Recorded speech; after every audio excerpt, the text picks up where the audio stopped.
Hello everyone, Araya from Studio 300 here. In this video, I will be explaining the similarities and differences between Adobe Photoshop and Gimp, two photo editing softwares that we have available on our Studio 300 computers.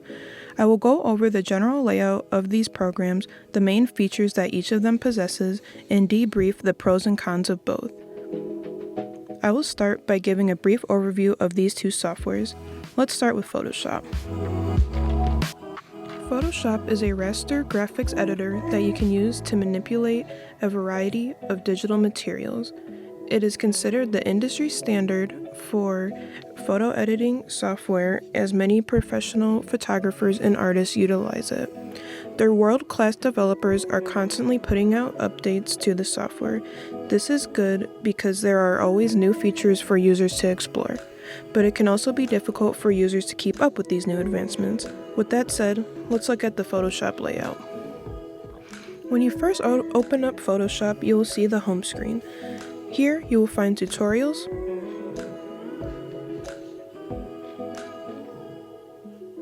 information about new features,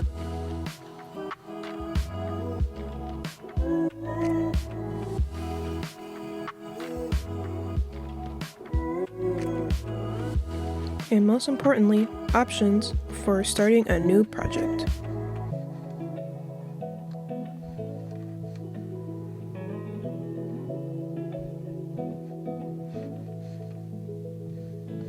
When you open up Photoshop, you will see something similar to this setup.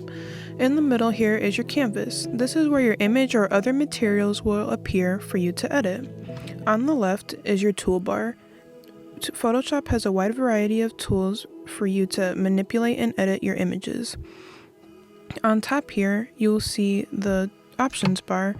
This section will display various settings for the current tool you have selected. A note about the toolbar: you can customize it to your liking, and you can see if you want to have it in one row like so, or two rows. It is really up to you and your preference. To the right of your screen are your windows. Here you will find information about your project and different elements that you can adjust. You can move most windows to various areas of the workspace, and all of the windows can be found in the Windows tab above. So if you click on one, this one is already displayed. However, if you click on one that is not checked, you can see that you will be able to move it to any area that'll highlight blue. With that, again, this is all customizable to your liking. However, most people leave ample amounts of room for the layers in Photoshop because that is what is most commonly used. Photoshop actually has a few pre-made workspace configurations. The workspace icon in the top right corner allows you to change the look of your workspace to one of these pre-made options. They are best used for the corresponding description. So if you're working on a 3D project, then the 3D configuration workspace might be best for you. Same with painting or photography. Let's move on to Photoshop's highlights. Adobe Photoshop has a built-in RAW photo processing interface called Camera Raw. This plugin allows you to edit RAW photographs. It is like Adobe's Lightroom, however, it is built right into Photoshop. You can also export it into Photoshop directly as an object or open as a copy. Another highlight of Photoshop are their Smart Objects, or .psb files. They are interactive design aspects that help you perform non-destructive edits to your project by preserving the original content of your source. This feature saves you from constantly having to hit the undo button. Let's move on to Gimp. Gimp stands for GNU Image Manipulation Program. It is a free downloadable software that was originally made for Linux operating systems. Gimp is also an open source tool and is largely known for its community-based development. It is considered to be a powerhouse Photoshop alternative. We can look at Gimp as being categorized into five main sections: the toolbox, tool options, image window or canvas, the brushes, patterns, gradients, fonts, document history panel, and the layers, channels, paths, undo panel. Let's take a closer look at these sections. On the left side, you will find your tools. Gimp categorizes their tools into either selection tools, paint tools, or transform tools. They also have other tools that don't necessarily fall into these categories. And not only can they be found on the left side panel, but they can also be found under the Tools tab on the top of the screen. Below the toolbox, you will find Tool Options. This section contains settings for your currently selected tool. In the middle, like Photoshop, is your image window or canvas. It displays your image or composition. It is essentially your workspace. To the right of the screen, you will see the brushes, patterns, fonts, and document history windows. In this section, you will find the default brushes, patterns, and fonts that Gimp has to offer. You can also download different third-party tools if you do not see one that appeals to you. The last section is very similar to Photoshop. It is the layers, channels, and paths windows. In this section, you can also add other windows that best meet your project needs. To do that, you can go to the Windows tab at the top, Dockable Dialogues, and select the window that will best meet your needs. So if I click on Navigation, for example, I can move this window to various areas of Gimp, much like Photoshop. Let's go over some of Gimp's highlights. One of the greatest benefits of Gimp is that it is a free software that allows you to perform many of the same actions as paid-for programs. Also, Gimp being an open source software creates transparency, reliability, and cost efficiency for users. Another main highlight of Gimp is its highly customizable workspace. There are many changes you can make to the interface to make for a more suitable, aesthetic workflow. Changes include choosing which tools you want visible, editing your shortcuts, selecting different themes, and many more. The program also has what are called dockable dialogues, and these allow you to have multiple windows and tools accessible to you on the interface. Another great feature of Gimp is the Live Edit Gradient tool. You can easily edit and manipulate the exact placement of your gradient while it's on the composition. Also, Gimp has a few more gradient styles to choose from as opposed to Photoshop. The last feature I will highlight from Gimp is the split view option. This is great for viewing the before and after effects of your edits simultaneously.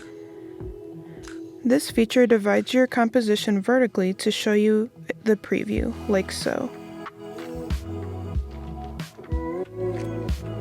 Gimp and Photoshop are similar in many ways. From their layout, tool options, and overall functionalities, you can pretty much get your desired task completed in either software. Since they are very alike, I will highlight the significant similarities between them. While the layouts are visibly different at first glance, the more you look at these two programs, you will notice that their layout is very similar. Your workspace is in the middle of the screen, tools are to the left, and other options, channels, etc. are off to the right. Gimp's layout is a bit more customizable, and you can actually configure its settings to mimic the layout of Photoshop. Both programs have all of the standard photo editing features that you will need, such as curves, levels, dodge and burn, heal, and clone tools. And remember, these can be found in the Windows tab of both programs. Both Photoshop and Gimp have nearly identical options for exporting and saving files. Both programs have their own file types, .psd for Photoshop and .xcf for Gimp, that allow you to save the project and work on the file at a later time.